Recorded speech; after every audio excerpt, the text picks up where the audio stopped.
اللہ اکبر اللہ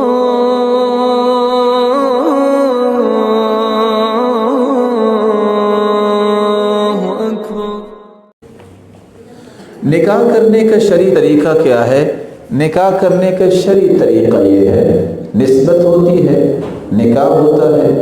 نسبت ہمیشہ آج مسلمان اس سے پریشان ہوتے ہیں کہ نسبت کے لیے 6 مہینے پہلے بات ہو، نکاح کے لیے بعد میں ہو۔ اسلام نے ایسا کوئی تصور پیش نہیں کیا، ان تکلفات کی بات نہیں کی۔ اسلام یہ کہتا ہے ان من یمن المرأة تیسیر خطبتها وتیسیر صداقها وتیسیر رحمها۔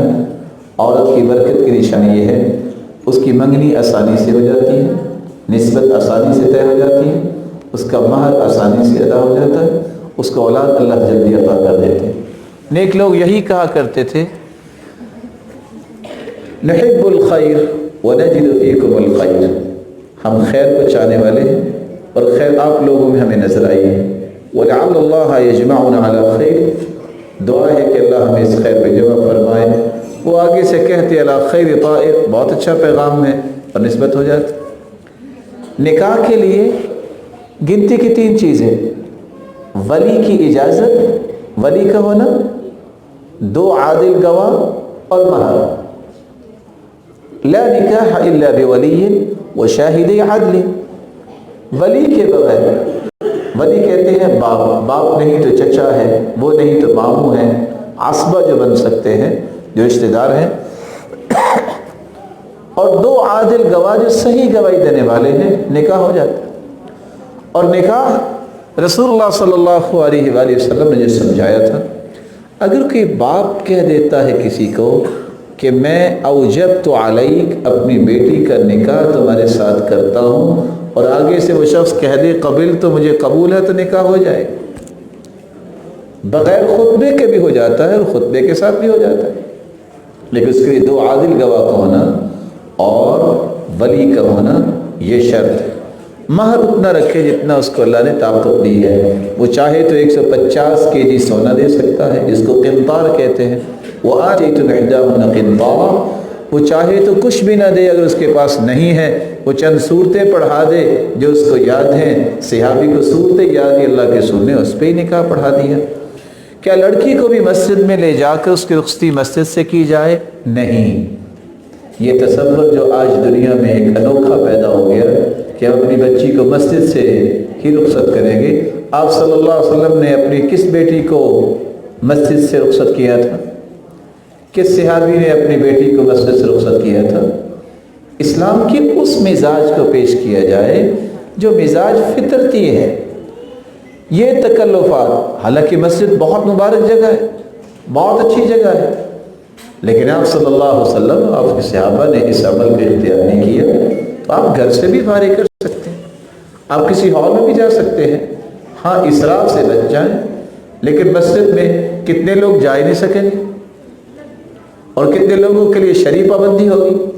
تو آپ امت کو کسی مصیبت میں ڈالنے کی بجائے اس عام ماحول میں ہی رہیں جس کو شریعت نے جائز قرار دیا ہے۔ نکاح والے دن کا کھانا لڑکی والوں کی طرف سے کھانا کیسا ہے؟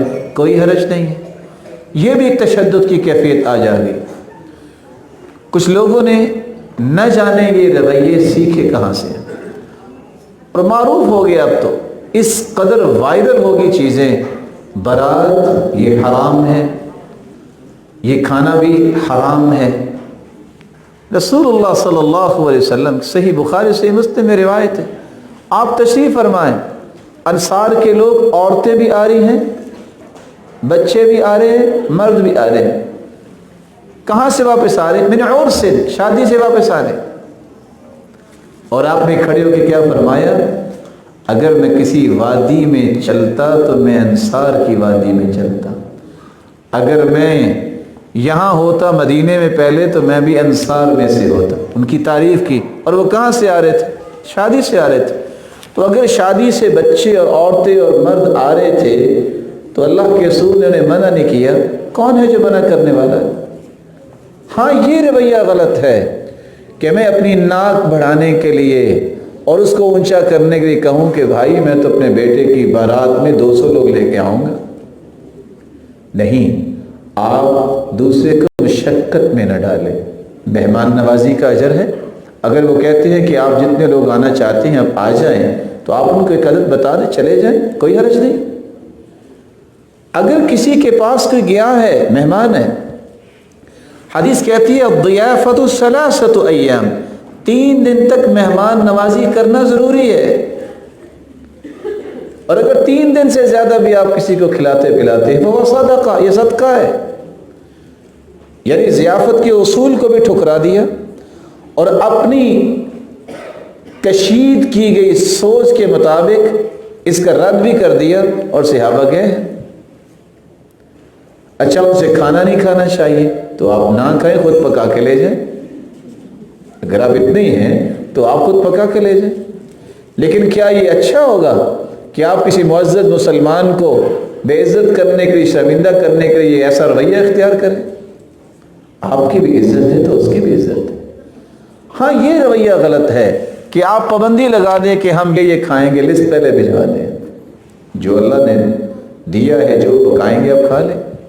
اسی طرح کہ یہ رویہ بھی اس وقت معاشرے میں وائرل ہے، جہیز حرام ہے اور لعنت ہے، اور پتہ ہی نہیں جہیز کہتے کس کو ہے۔ جہز رسول اللہ صلی اللہ علیہ وسلم فاطمہ رضی اللہ عنہ فی خمیل ووسادۃ وقربہ، خود رسول اللہ صلی اللہ علیہ وسلم نے فاطمہ رضی اللہ تعالیٰ عنہ کو جو بھیجا ہے، خمیل، وسادہ وقربہ، آپ صلی اللہ علیہ وسلم نے بلینکٹ بھی دیا ہے، آپ نے پیالہ بھی دیا ہے، آپ نے آٹا بنانے کے لیے چکی بھی دی ہے اور مسلح بھی دیا ہے۔ والدین جو دینا چاہتے ہیں، آپ کون ہے پابندی لگانے والے؟ رویہ برا یہ ہے کہ یہ ذمہ داری اصل میں مرد کی ہے کہ وہ گھر بنائے اور اس گھر میں شادی کر کے اپنی اہلیہ کو لائے۔ رویہ غلط یہ ہے کہ کوئی یہ نہیں سوچتا کہ میں ایک نیک عورت سے نکاح کرنا چاہتا ہوں، وہ لسٹ بھجواتا ہے کہ یہ سامان چاہیے، یہ رویہ غلط ہے۔ مرد قوام ہے، مرد ذمہ دار ہے، اس کو مہیا کرنا چاہیے۔ لیکن اگر کوئی والدین دینا چاہتے ہیں کچھ، آپ کون ہیں روکنے والے؟ والدین تو ساری زندگی دیتے رہتے ہیں، والدین نے تو کبھی محروم کیا ہی نہیں ہے۔ آپ پابندی لگانے کی کون سی دلیل پاتے ہیں کہ آپ ہاں تم ایک چیز بھی گھر سے نہیں لاؤ گی؟ کیوں نہیں لائے گی وہ؟ سیدہ فاطمہ رضی اللہ تعالیٰ عنہ کیوں لے کے گئی تھی؟ اس لیے تشدد کی طرف انسانیت کو نہیں لے جانا چاہیے۔ اس کو تقویٰ نہیں کہتے کہ آپ اپنی من مرضی سے لوگوں کو ایسی باتیں بتائیں۔ تقویٰ وہ ہے جس کا حکم قرآن نے دیا ہے، جس کا حکم حدیث نے دیا ہے۔ جو رویہ غلط ہے صرف اس کو غلط کہیں، جو رویہ غلط نہیں ہے اپنے پاس سے حلت و حرمت یہ اللہ بیان کرتے ہیں۔ آپ کسی چیز کو حلال نہیں کہہ سکتے، آپ کسی چیز کو حرام نہیں کہہ سکتے، حلت و حرمت کے مجاز ہی نہیں آپ، یہ اللہ کے کام ہیں۔ شارع وہ ہیں جو اللہ نے حکم دیا، جس کے رسول سکھایا، ہمیں اس کو اختیار کرنا چاہیے۔ تو ہمیں اس رویے سے تو باز رہنا چاہیے کہ انسان مطالبے کرتا رہے کہ مجھے گاڑی بھی ملنی چاہیے۔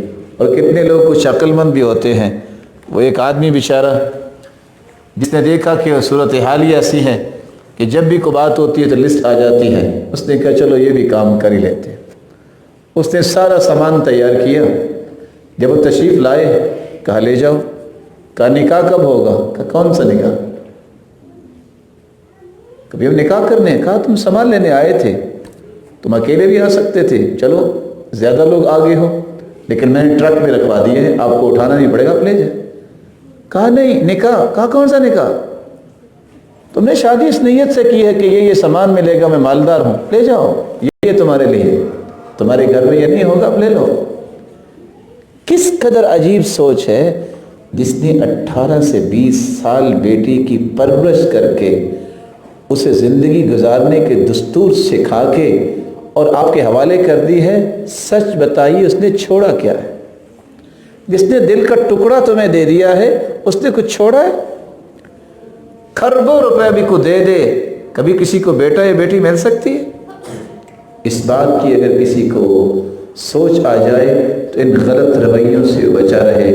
اور آج سچی بات یہ ہے کہ اگر رپورٹس پڑھیں تو پتہ چلتا ہے، اور میں ایک دن سوچ رہا تھا، پہلے بھی غالباً بتایا کہ رپورٹ بنانے والے لکھتے ہیں کہ 55 لاکھ بچیاں اس وقت صرف اس غم سے اور اس کام کو مکمل نہ ہونے کی وجہ سے وہ فوت تو ہو چکی ہیں، لیکن ان کی شادی نہیں ہو سکی کہ جہیز تیار نہیں ہے۔ بہت بڑا ظلم ہے یہ، معاشرے کا بہت بڑا ظلم ہے جو لوگ ایک دوسرے پہ کرتے ہیں۔ اللہ کے رسول صلی اللہ علیہ وآلہ وسلم نے نہ اس کا حکم دیا ہے اور نہ ان رویوں کی طرف جانا چاہیے۔ ایک شخص اپنے فوت شدہ والد کی طرف سے صدقہ کرنا چاہتا ہے، اس کی دو